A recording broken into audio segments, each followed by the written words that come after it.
Drama Marquez kembali terulang di Mandalika. Pemirsa, berita besar datang dari Mandalika. Marc Marquez, juara dunia MotoGP yang baru saja memastikan gelar musim ini, kembali mengalami nasib apes di tanah air. Bayangkan saja, di sesi latihan bebas, ia harus 2 kali terjatuh. Insiden itu seakan menjadi kutukan yang tak kunjung selesai. Catatan hitam Marquez di Mandalika seolah sulit terhapus. Sejak 2022, ia tidak pernah sekalipun berhasil finish di sini.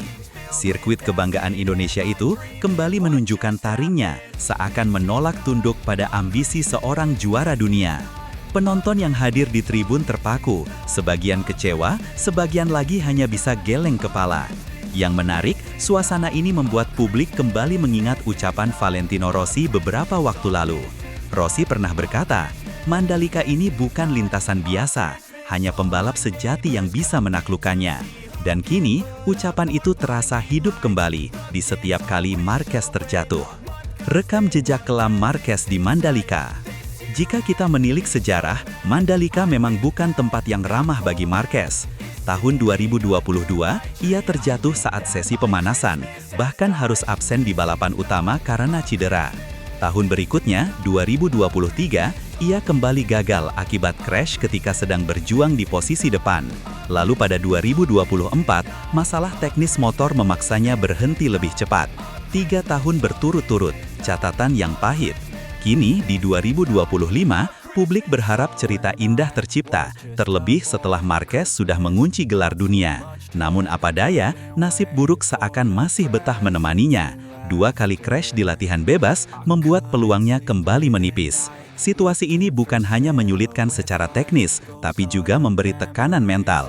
Sirkuit yang dikelilingi bukit hijau dan deburan ombak itu tampak indah di mata fans, tetapi menjadi mimpi buruk tersendiri bagi Marquez. Antusiasme fans Indonesia yang tak surut. Meski dihantui catatan buruk, kedatangan Marquez di Indonesia tetap disambut dengan gegap gempita. Ribuan fans memadati bandara saat ia tiba, membawa spanduk, poster, hingga bendera dengan wajahnya. Bahkan sebelum terbang ke Lombok, ia sempat menggelar meet and greet di Jakarta. Acara itu berlangsung meriah, memperlihatkan betapa besarnya basis penggemar Marquez di tanah air. Antusiasme itu pula yang membuat publik merasa ikut kecewa ketika idola mereka kembali terjatuh. Namun anehnya, kecintaan fans tidak berkurang. Justru dukungan makin kencang terdengar dari tribun meski hasil di lintasan belum sesuai harapan. Fenomena ini menunjukkan bahwa Mandalika bukan hanya panggung balapan, tetapi juga ruang emosional yang mempertemukan rider dunia dengan penggemar yang begitu loyal. Tekad Marquez menaklukkan kutukan. Marquez datang dengan motivasi besar. Setelah memastikan gelar juara dunia, ia ingin menutup musim dengan menghapus catatan buruk di Mandalika. Namun sepertinya alam dan aspal punya rencana lain. 2 kali terjatuh di sesi latihan membuatnya kembali dirundung rasa frustrasi. Dalam wawancara usai insiden, Marquez bahkan mengaku kemungkinan besar ia tidak akan menang atau naik podium di Mandalika. Pernyataan itu mengejutkan, sebab jarang sekali seorang Marquez bicara dengan nada pasrah. Namun itulah realita yang harus ia terima. Baginya, Mandalika lebih dari sekedar sirkuit, ia adalah simbol ujian yang belum bisa ditaklukkan. Insiden pertama di free practice. Crash pertama Marquez terjadi saat sesi latihan bebas. Motor Honda yang ia tunggangi mendadak kehilangan grip ketika melibas tikungan. Marquez terpental meski beruntung tak alami cedera berarti. Penonton yang hadir langsung bersorak, sebagian khawatir, sebagian lain takjub melihat betapa kerasnya aspal Mandalika. Insiden ini membuat suasana pedok mendadak tegang. Kru tim Honda terlihat buru-buru membawa motor kembali ke garasi untuk diperbaiki, sementara Marquez tampak kecewa berat. Satu hal jelas, Mandalika kembali menegaskan reputasinya sebagai lintasan yang tidak bisa dianggap remeh, bahkan oleh seorang juara dunia. Crash kedua dan wajah frustrasi. Tak berhenti di situ, crash kedua kembali menimpa Marquez. Kali ini lebih berat. Ia kehilangan kendali di tikungan berbeda dan motor mengalami kerusakan cukup parah. Sorotan kamera menangkap ekspresi wajah Marquez yang benar-benar frustrasi. Ia sempat berdiri lama di pinggir lintasan, menatap kosong ke arah motornya. Para komentator menyebut momen ini sebagai ekspresi paling pasrah sepanjang karir Marquez. Reaksi dari pedok Honda pun cukup muram, menyadari bahwa perjuangan mereka di Mandalika akan semakin berat. Pengakuan jujur Marquez. Pasca 2 insiden tersebut, Marquez akhirnya angkat bicara. Dengan nada jujur, ia mengatakan tidak lagi menargetkan kemenangan di Mandalika. Saya sudah meraih gelar, prioritas sekarang adalah menyelesaikan balapan ini dan melanjutkan ke Australia. Target besar musim ini sudah tercapai, jadi kali ini saya hanya ingin bertahan, kata Marquez. Ucapan itu seakan menegaskan betapa sulitnya situasi yang ia hadapi. Bagi penggemar, pernyataan ini terdengar getir. Bagaimana mungkin seorang juara dunia sekelas Marquez berbicara tanpa ambisi? Namun itulah realita yang dipaksa diterimanya. Ucapan Rossi yang jadi kenyataan. Disinilah ucapan Valentino Rossi kembali relevan. Sang legenda pernah berkata bahwa Mandalika adalah sirkuit yang indah sekaligus menantang. Hanya pembalap sejati yang bisa benar-benar menaklukkannya. Menteri Pemuda dan Olahraga Erick Thohir sempat membagikan momen saat Rossi menyampaikan pendapat itu.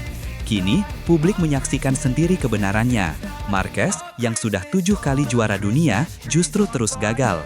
Kata-kata Rossi bukan sekedar komentar biasa, tapi kini terasa seperti ramalan yang terbukti di hadapan jutaan pasang mata. Reaksi rider lain. Quartararo angkat bicara. Tak hanya Rossi, rider aktif pun menilai Mandalika sebagai trek yang sangat menantang. Fabio Quartararo, misalnya, menyebut trek lurus terakhir dan pengereman panjang menuju tikungan sebagai bagian paling sulit. Dengan kecepatan hampir 270 km per jam, ia mengatakan kondisi ban bisa panas berlebihan sehingga resiko crash semakin besar. Quartararo sendiri mengaku bagian itu bukan favoritnya, tetapi harus dihadapi dengan presisi.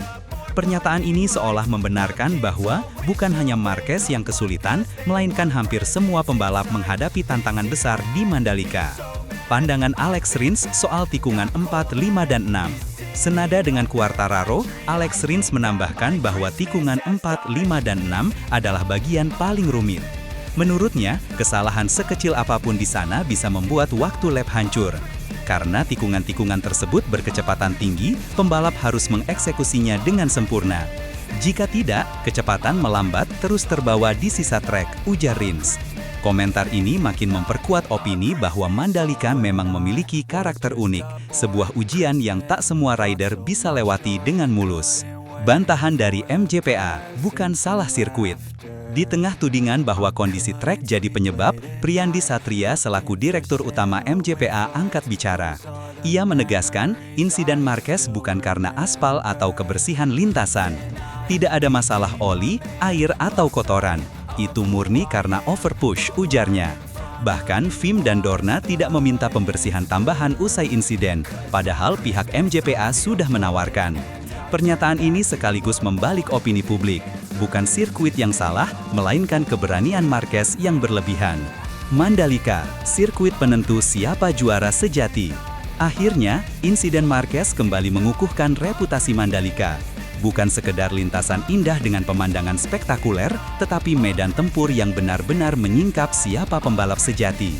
Valentino Rossi sudah mengingatkan, dan kini terbukti.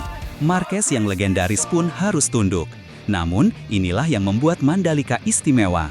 Hanya rider dengan kombinasi mental baja, teknik sempurna, dan sedikit keberuntungan yang bisa keluar sebagai pemenang. Drama ini tidak hanya menyisakan rasa getir bagi Marquez, tetapi juga meninggalkan kebanggaan bagi Indonesia. Mandalika benar-benar menjadi sirkuit kelas dunia, tempat juara diuji seutuhnya.